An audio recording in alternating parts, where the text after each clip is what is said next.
The David Pakman Show at davidpakman.com. Hey everybody, welcome to everyone who is with us live on our YouTube channel. Just a heads up, we've got quite a nasty ice snowstorm going on here, and the internet has kind of been up and down throughout the day. So if the live stream stops working, we apologize, but unfortunately we don't control the weather, Lewis. Although you would like to.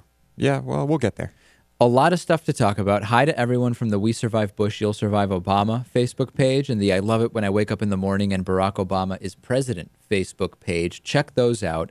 I brought you the story, I don't remember if it was last week or the week before, about Robert Menendez, the Democratic New Jersey senator, who initially was accused of having gone down to the Dominican Republic and had sex with prostitutes. And this was a story that was very, very popular among the American right wing, as you can imagine, Lewis. Of course, yeah. Well, last week or the week before, I told you that one of the prostitutes who alleged that she had had sex with Senator Menendez said she was paid to say that and that it really wasn't true. And the immediate response was that, well, hold on a second. This is just one of those prostitutes.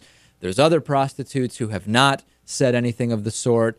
And this is just an attempt to try to dissuade people from believing the accusations. But there's a lot of doubt here. This doesn't make any sense. Well, we now have more information. And now 3 women say they were paid to falsely claim in videotaped interviews, which right-wing websites loved to put up, that they had sex for money with U.S. Senator Robert Menendez in the Dominican Republic. This is according to a spokesperson for the Dominican Republic Police. And the women say that they were hired by a Dominican attorney to make these videotaped statements. How much were they paid, Lewis? Take a guess. If you've looked, tell me. Do you know what they were paid? No, I would guess, I don't know, $100 each. Okay, so 2 of the women received $425 to make the false statements, and the other was paid $300, according to Maximo Baez, the spokesman for the Dominican Republic Police. Now, authorities want to talk to the attorney, Melanio Figueroa, about the payments. They haven't figured out what was his motive. Was he paid by someone else to set this up? What's going on? There's a prosecutor in the Dominican Republic who says he interviewed all 3 women and determined none of them were underage at the time of the supposed encounters. That was another aspect of the rumor. So in addition, the women in question, even if they weren't paid to lie about having sex, even if it was all true, they also weren't underage at the time in question. So that aspect of the scandal, if it were true, would be false, if that makes any sense. Right. So a couple of arguments going on now. One popular argument among the right, who is seeing this theory fall completely apart, is that all of these women were paid to say they had sex with Senator Menendez. So we're going, it's like a meta-analysis. It's a meta-payment that took place. Next, it will be they were paid to say, they were paid to say, they were paid to say. Exactly, exactly. So what we have here is a doctor, a U.S. senator, an attorney, 3 prostitutes, and a police official from a Caribbean island nation. This has big potential to be some kind of B-movie extravaganza, doesn't it?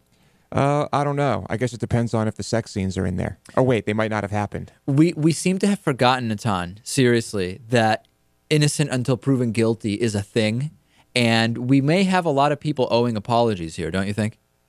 Yeah, I just think that people are probably... I mean, I think that the Republicans who probably fabricated the story just are basing their idea on doing this to Menendez because he has a Hispanic last name. So it would be more believable that he would do this in the Dominican Republic. Oh, that's interesting. So you actually think there may be almost like a xenophobic racist component to choosing Menendez for this? I don't know if that's the case, but I think that people are more likely, especially conservative people in this country or reactionary people, that of believing that this is true based on the fact that the guy's Hispanic. Do you agree with that, Lewis? It did not even cross my mind, honestly, when I was thinking of this.